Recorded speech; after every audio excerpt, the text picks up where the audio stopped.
Hello everyone, स्वागत है आप सभी का पसंद यूट्यूब चैनल राय एजुकेशन में। सभी मित्रों को शुभ प्रभात, very good morning to all of you. आज के दिन की आप सभी को ढेरों शुभकामनाएं। 69,000 सहायक अध्यापक भर्ती में कई इंपॉर्टेंट पहलुओं पर हम लोग चर्चा करते आ रहे हैं। उसी क्रम में ये अगला जो तथ्य है बहुत महत्वपूर्ण है और इससे कई हज़ारों लोगों को इससे फ़ायदा हो सकता है अगर आप इस चीज़ पर फोकस करते हैं। लीगल टीम से मेरी पूरी दरख्वास्त है, पूरा निवेदन है कि इस पर बहुत इंपॉर्टेंट तरीके से फोकस करें, क्योंकि बहुत बहुत बहुत महत्वपूर्ण तथ्य है। इम्पॉर्टेंट बात यह है इसमें कि 1,46,060 अभ्यर्थी टोटल पास बताए जा रहे हैं। आप सभी ने जान लिया है और ऑथेंटिकेटेड है, ठीक है। विज्ञप्ति भी जारी कर दी गई है, जीओ भी जारी कर दिया गया। अब सबसे इम्पॉर्टेंट बात यह है कि इस भर्ती प्रक्रिया में हज़ारों और 1-2 हज़ार नहीं, कम से कम 35 से 40 हज़ार से भी ज़्यादा मुझे लगता है कि एक एस्टिमेटेड है कि इससे ज़्यादा लोग हैं जो अन्य जगह सेलेक्टेड हैं।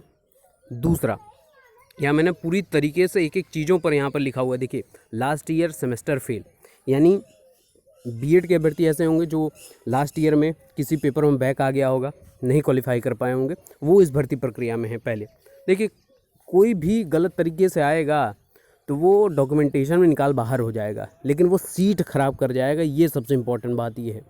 दूसरी इम्पोर्टेंट बात, कुछ लोग सेमेस्टर होंगे, जैसे बीटीसी के भर्ती होंगे, डीलेड वाले होंगे, जो उनका सेमेस्टर लास्ट ईयर सेमेस्टर में, अगर मैं 2015 बैच की इकलौती बात करूँ तो मैक्सिमम कैंडिडेट आपके गणित और 2 विषय इंग्लिश में, गणित और इंग्लिश में बैक मैक्सिमम लोगों की आई थी और उसकी वजह से लोग इनवैलिड हो गए थे। लेकिन वो सब भी अपीयर हुए हैं इस भर्ती प्रक्रिया में और उनके अच्छे से मार्क्स भी हैं सुपर टेट में।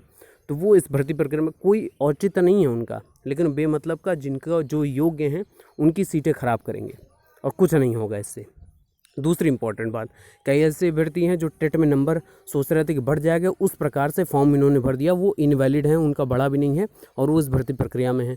उनके साथ वो कई लोग ऐसे हैं जो टेट में फेल हैं, वो भी भरे हुए हैं।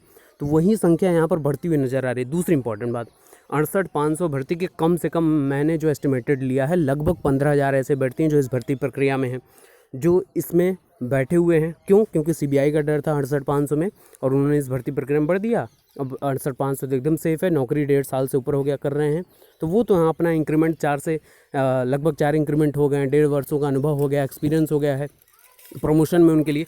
तो बहुत ही रेयरेस्ट ऑफ रेयर लोग होंगे जो इस चीज़ को नहीं समझ रहे होंगे, वो आने की कोशिश करेंगे।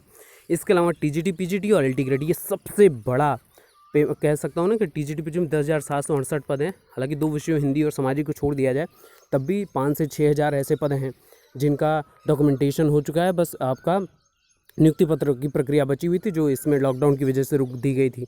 सचिवालय में सारी चीज़ें डॉक्यूमेंट भेज दिए गए। दूसरा इंपॉर्टेंट बात है टीजीटी पीजीटी, तो ये सारी चीज़ें जो ना हज़ारों पद मिलाकर लगभग, अगर मैं कहूँ 46,000, तो लगभग अगर इनको हटा दिया जाए सभी को, तो 1 लाख लोग ही मोटे मोटे तौर पर इस भर्ती प्रक्रिया में मजबूत दावेदार 1 लाख के आसपास भी हो सकते हैं, ठीक है ना। तो ये कहीं ना कहीं मैक्सिमम लोगों को और मौका मिल जाएगा, जो थोड़े से कम मेरिट वाले भी हैं उनको भी मौका मिल जाएगा। ये बहुत महत्वपूर्ण बात है। आप चाहे इसको ट्विटर से शासन तक पहुंचाइए, चाहे मंत्री, शिक्षा मंत्री से बात करिए उनके लाइव आने पर, या लीगल टीम लगातार अप्रोच करे, पीएनपी तक अपने इस संदेश को पहुंचाने की कोशिश करे, क्योंकि बहुत बहुत महत्वपूर्ण सवाल है। मैक्सिमम लोगों का हित हो सकता है इन लोगों के हटने की वजह से, क्योंकि इनको लास्ट में हटना है, लेकिन ये सीट ख़राब कर जाएंगे। फिर ये सीटें जब ख़राब हो जाएंगी तो आगे फिर अग्रणित कर जाएंगी, किसी को फ़ायदा नहीं होगा। तो बहुत इंपॉर्टेंट है इस चीज़ को समझना आप लोगों को, ठीक है ना। ये छोटा सा संदेश आप सभी के लिए, उम्मीद है कि आप सभी इस चीज़ को समझेंगे। इसको जितना ज़्यादा हो सके आगे फॉरवर्ड करें। मेरा यहाँ से दरख्वास्त है, राय एजुकेशन चैनल से आप सभी से निवेदन है कि जो लोग इस बात को समझ रहे हैं उन सभी से निवेदन है कि सीट वैकेंट कर दीजिए, छोड़ दीजिए, क्योंकि आप आगे नहीं जा सकते हैं, क्योंकि आप इनवैलिड हैं, फर्जी तरीके से आगे बढ़ने की कोशिश कर रहे हैं, जो मान्य नहीं है। ये बात को समझना चाहिए, ठीक है। इसके अलावा आप सभी से यही निवेदन है कि इसको जितना ज़्यादा हो सके आगे अप्रोच कराइए, लोगों तक पहुंचाने की कोशिश करिए, निवेदन करिए जितना ज़्यादा हो सके, क्योंकि मैक्सिमम कैंडिडेट हैं जो वैलिड हैं और इनकी वजह से इनवैलिड होने की कगार पे हैं, जो सही नहीं है। इस बात को आप सभी को ध्यान देना चाहिए। बाकी मैं जितने भी चैनल्स हैं, मुझे पता है सभी चैनल्स वाले इस चीज़ को अप्रोच करें, सभी दरख्वास्त करें, ताकि मैक्सिमम लोगों तक रीच हो और वो इस चीज़ को संज्ञान में ले जाएं। बाकी उम्मीद करूँगा आज ये नया सवेरा आप सभी को कुछ ना कुछ नया तथ्य देगा, नए विचार देगा और मजबूत जो स्थिति में जो लोग वैलिड हैं उनको मौका देने के लिए आप लोग के मन में विचार भी उत्पन्न होगा। बने रहिए राय एजुकेशनल के साथ। Best of luck. Thank you so much.